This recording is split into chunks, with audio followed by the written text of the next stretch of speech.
So, Bruce, I was just wondering if you could maybe talk about, obviously you're a BAFTA-winning filmmaker, but this is your first fiction film, although obviously incorporates elements of, you know, real stories and, you know, almost a sort of documentary sort of like approaches to its subject. Can you talk a little bit about your journey as a filmmaker and how you came to make Leave to Remain? That's a big question. Okay, I mean, I'll start with this film. There are very few stories that kind of present themselves to filmmakers, particularly if I straddle documentaries and dramas. And when I discovered that as a result of our invasion of places like Iraq and Afghanistan, that there were in the region of 4,000 kids that found themselves compelled to leave their country for whatever reason, I couldn't quite believe that I didn't know about this, and I couldn't quite fathom what it might be like, having suffered greatly in their own country, to then meet a very adversarial system in the UK. And I just thought, I've got to tell this story, but I didn't quite know how to start, and I thought it was going to be a documentary. But then when I started meeting some of the young people that helped me devise the script, I then realized that actually for them, because of the way that asylum has been denigrated as a dirty word, that a lot of people really didn't want to be identified. And so I then became what was called some of my friends out there might laugh, a responsible adult, where I was privileged to, if you like, go undercover and watch the process unfiltered, where young people would go to Home Office interviews for their court cases, to see doctors, social workers, etc. And so from that I started to build the script and realised that actually doing it as a documentary was just pointless, because it would also, if you like, open these children up to further harm in a way if they were trafficked or for other reasons. So I made sure that everything they said to me and their identities would remain confidential.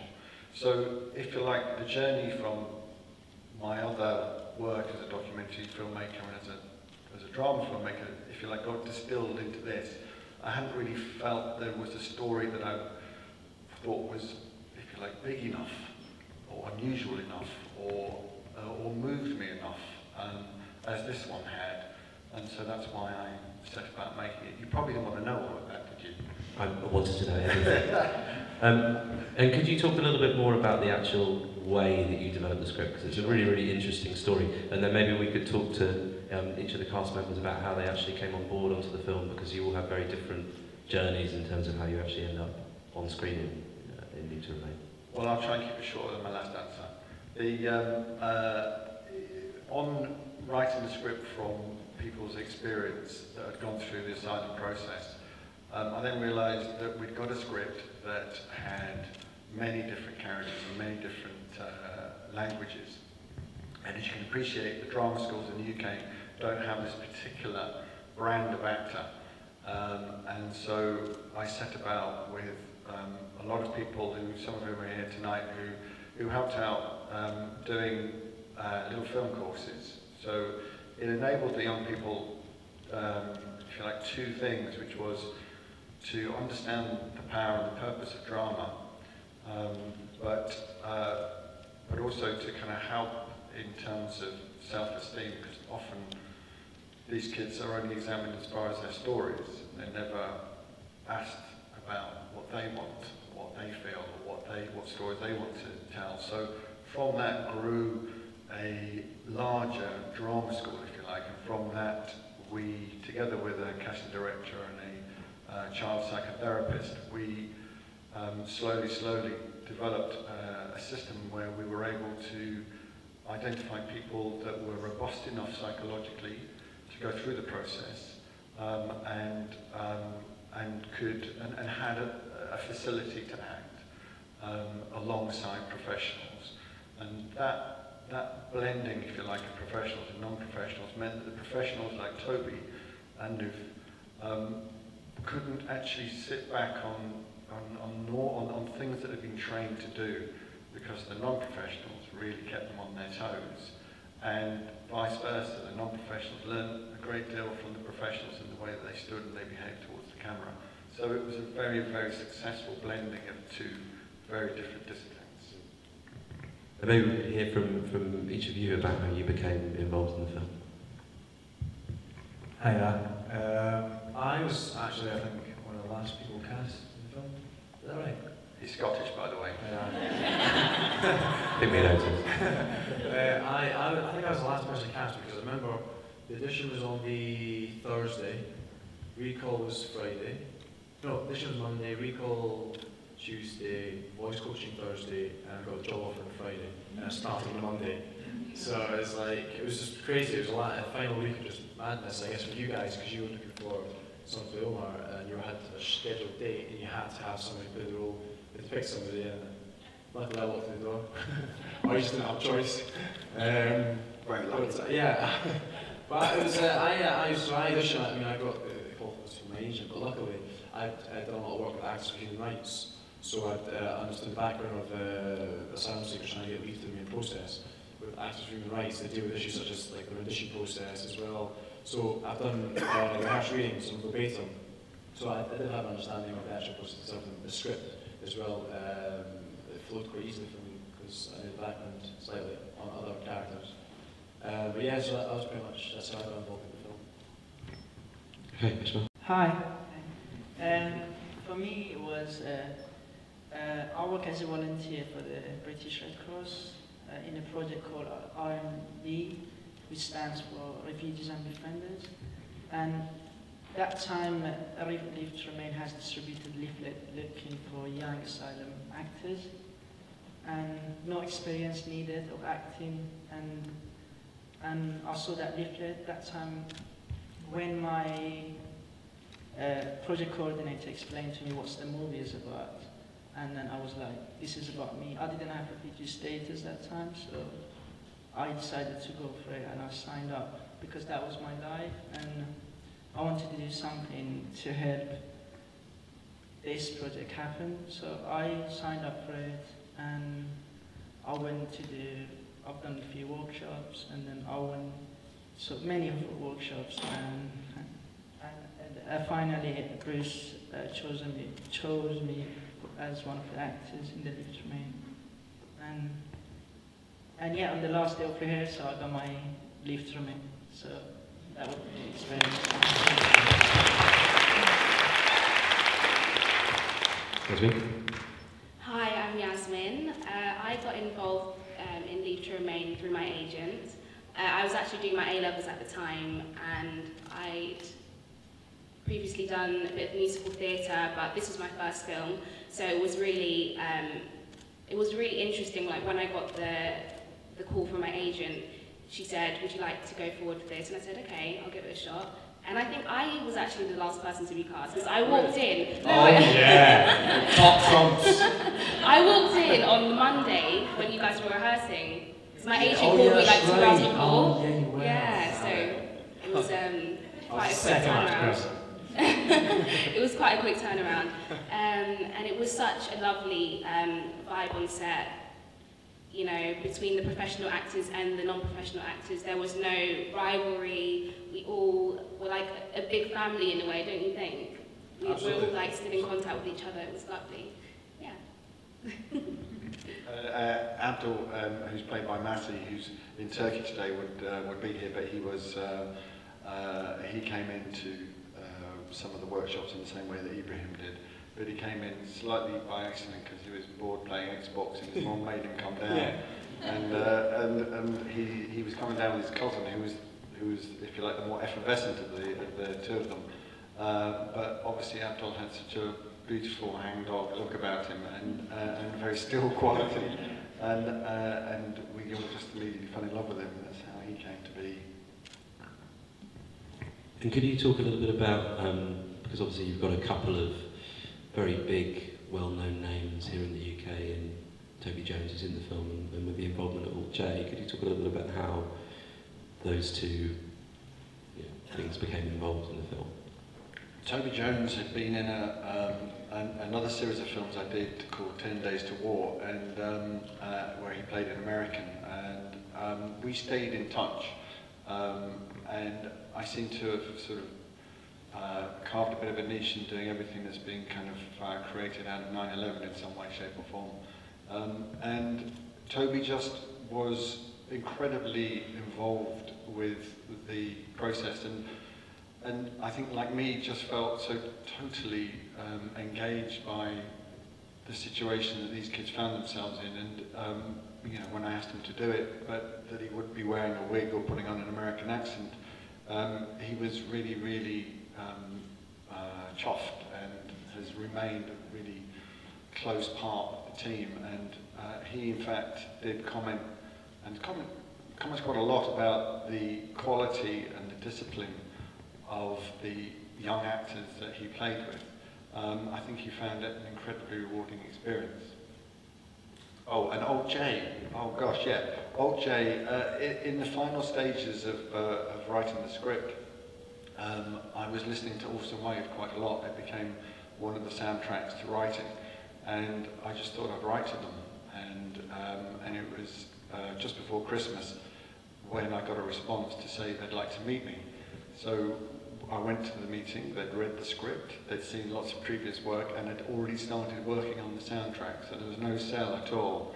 And then 2 days later they got the Mercury Prize, so that was just very fortuitous. And you know, the music does take a lot of influences from film, and which I haven't really cottoned onto, but they fit, they seem to respond very well to doing a soundtrack. Their music seems to really fit. Does anybody have any questions? Someone must. Anything. Okay, well, another thing that I want to ask about. There's one there.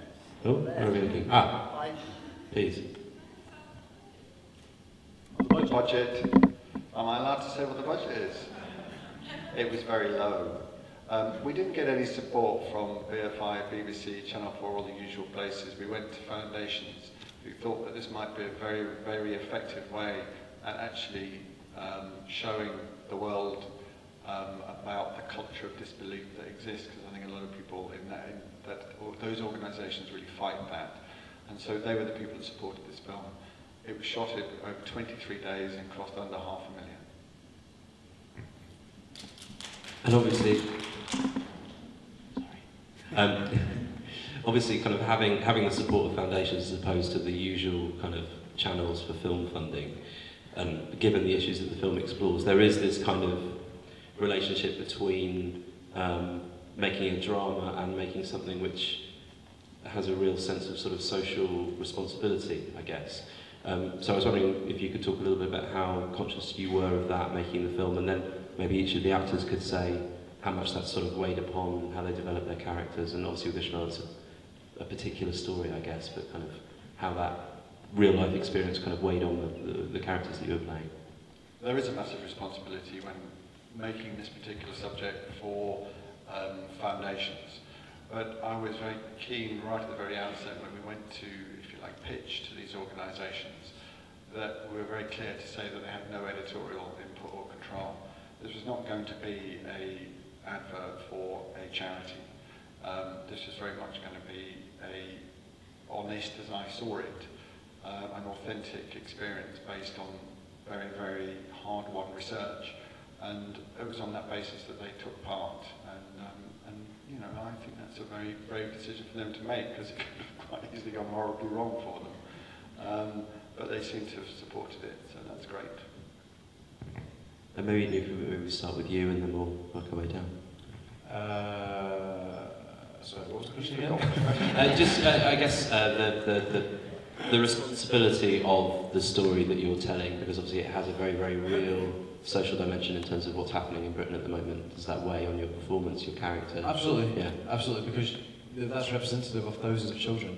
So in a way, you've got to be truthful to not just that character, but truthful to the people that are actually going through it in real life.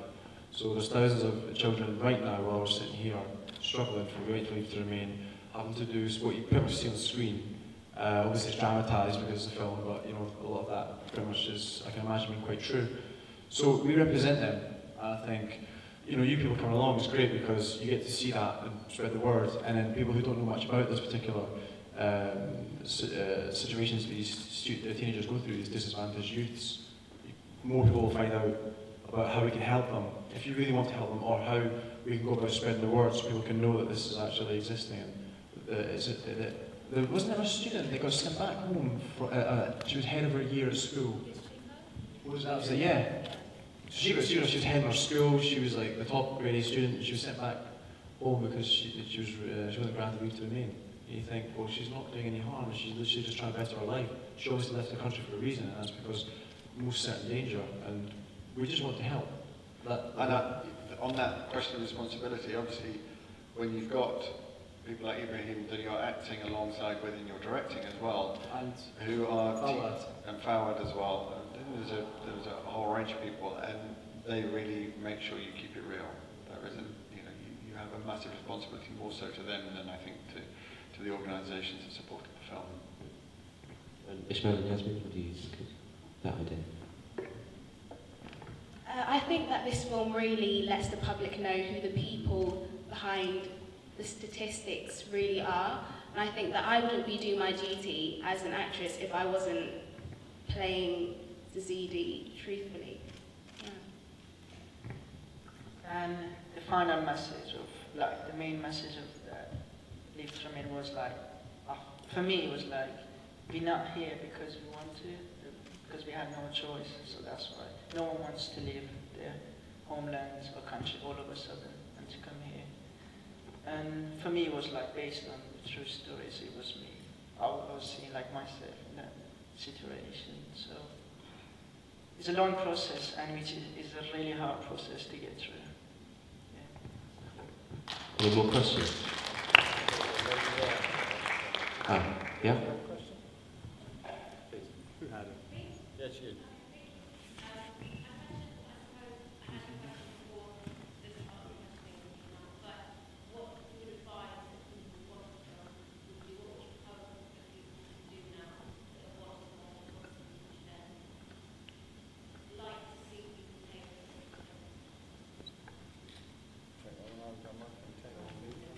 Oh, shall I? apologies. Apologies.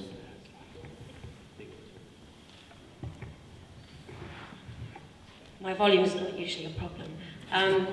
My question was, what responsibility would you hope that people who watch the film would take? And what would you hope that people sitting here and people who continue to watch this film would do? For me, personally, when you go through the asylum process, there's so much delays, cancellations, and stuff. What makes you depressed, and what makes you ill, really? I don't know. I just want this to be changed, because sometimes you wait so long to get a decision, and by the time you get it, you just don't feel it. That's the hardest thing about asylum process. We want this to, we try to across this message to Home Office, so they understand how hard for us. For example, when I came here, I was under 18, and then I couldn't stop being worried if I turn 18, what's going to happen. If I don't get leave to remain, they will send me back or not, and you start building up your life, and then you know you don't know what's going to happen afterwards. That's the hardest thing about us. I mean, I would hope that that what the film highlights is that the system is inhumane, and it could be more humane. As Ibrahim has pointed out, he never had a choice to come here, and then he's treated no more than a common criminal, while under the age of 18. Now, you could argue that people over the age of 18 that are asylum seekers have a choice to come here. These didn't, but yet they're still treated incredibly badly. And the psychological effect that the treatment has on these kids is profound, incredibly damaging. It creates suicidal issues of, they haven't got a family, so how on earth are they going to get anyone to support them? It's to try and, I suppose, open up the discussion, to say this exists. I think that was the main purpose, to say this happens, and this is the way it happens, and it shouldn't happen this way. And I would hope that all of you would do some small thing to try and improve the situation and the absolutely brutal system that these kids have to enter. Any more questions? There is a mic that can come to you, so.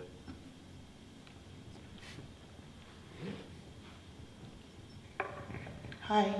I just wanted to say first, thank you for making this movie. It's fantastic. I was expecting something, but not to have that kind of impact that this movie's had on me.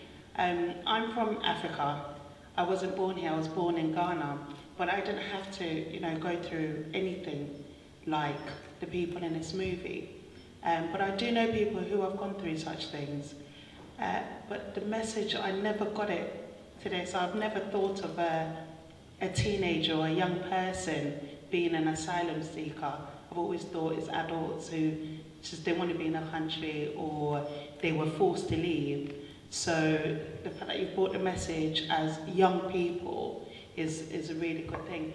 So I just wanted to know, have you actually thought of or, set up, say, a screening for the Home Office?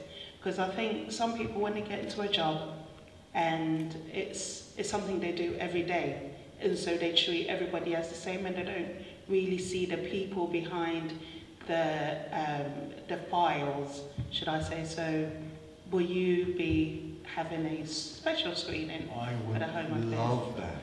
Any of you have any connections? I mean, the Home Office did talk to me pretty much off the record.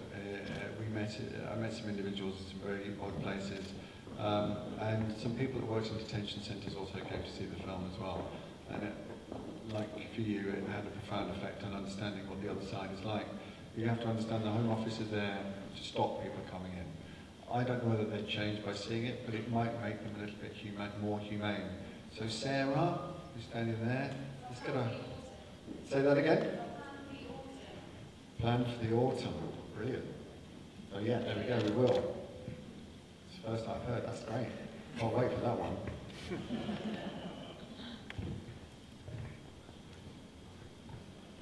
Any more questions?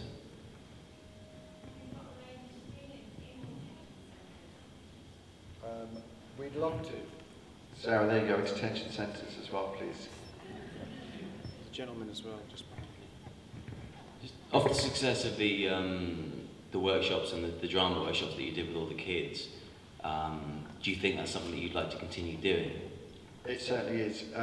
We got approached by the British Council to do similar workshops in places like Yemen, Palestine, Kurdistan, and we'd love to take our particular brand of creating films with young people and using actors, filmmakers, editors to create that. So yes, we'd love to continue it, and we do intend to do more workshops in the UK as well.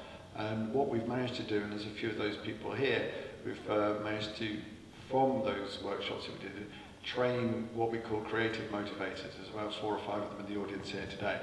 And they go out and do outreach, and we'd expect them to run the courses so that, we can keep it going on, pass that baton on. So yes, we do intend to do more. Any more? There's one just at the front here. Hello, Walid. Is the movie written, all of it written, or it's a true story behind it? The real true story they're talking about, or it's written, some of it written, or no? Some of it is taken from real life, and I've mixed together stories within specific characters. The element that, if you like, is made up is the story of Omar at his last appeal, and then a young lad coming from the same place he is from to jeopardise his leave to remain. So that became, if you like, the narrative engine, the dramatic element. But everything else that happened to those characters, I experienced either firsthand or were reported to me by all of the young people that helped me in the early stages when I was researching. Does that answer your question?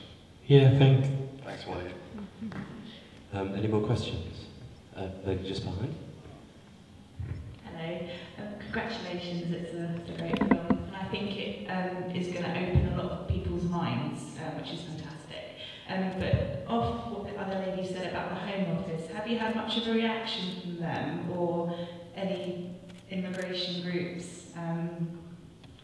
None, not yet. We hope to. I mean, this is a, you know, it's events like this, and the film is, I think, going out to various cinemas. We have a very unusual way of distribution because we haven't gone. It is a truly independent film from the feet up. So we do this thing called direct distribution. So we try and say to the cinemas, "Will you show our film?" And they say, "Well, only if you can sell X amount of places." So we try and get people to pre-book. And then it gets shown in those places. So the more that's written about it and the more that's said about it, then I'm hoping that we will get some sort of debate or reaction, because I would love to do that, absolutely. Do you, have you got a way that we can do that? Do you know anyone? I don't know. Okay. Sorry. Well, if there's anyone out there that does, then please forward those emails or texts or tweets to Sarah or Kate. But I think Kate looks like she's about to have a baby, so maybe not to have. He's just stroking. Okay. Any more questions? There's one gentleman right in the back up there. Say that again. Schools. Oh, okay. Schools, Well, I can answer that one. There's an organisation called Into Film that used to be Film Club, and they've accepted the film, even though it's a 15 certificate. And that means they have a reach of going into something like 5,000 schools. And myself and Matthew, who's not here today, we've started doing Q&As with students, and they've been brilliant. The response from students has been fantastic, and I was also up in Bradford on Monday talking to a Trojan horse school that didn't really feel like a Trojan horse school at all. But they had seen the film, and they had some very interesting responses to it. And I went back to my school. The film was shown in my old secondary school, so I went up 2 weeks ago to watch the film with them, and that was an amazing experience because it's just nice to share that with the children who can relate to it and see themselves on screen in a way. More advantage. Yeah, I think that feels like a nice place to bring things to a close, but I will say that there's a screening of the film in Clapham on, I believe it's on Monday. Yeah. So tell everybody about it if you enjoyed the film. The film's getting some great reviews, and best of luck sort of spreading the film throughout the UK and the message that it brings to everyone. So thank you very much for coming. Thank you everyone for hanging out and not running back there to watch the football. And I want to thank everyone that's managed to bring it here. The last time I was here, I blobbed, and I promise I won't do it again. Bye. Oh no! Thank you.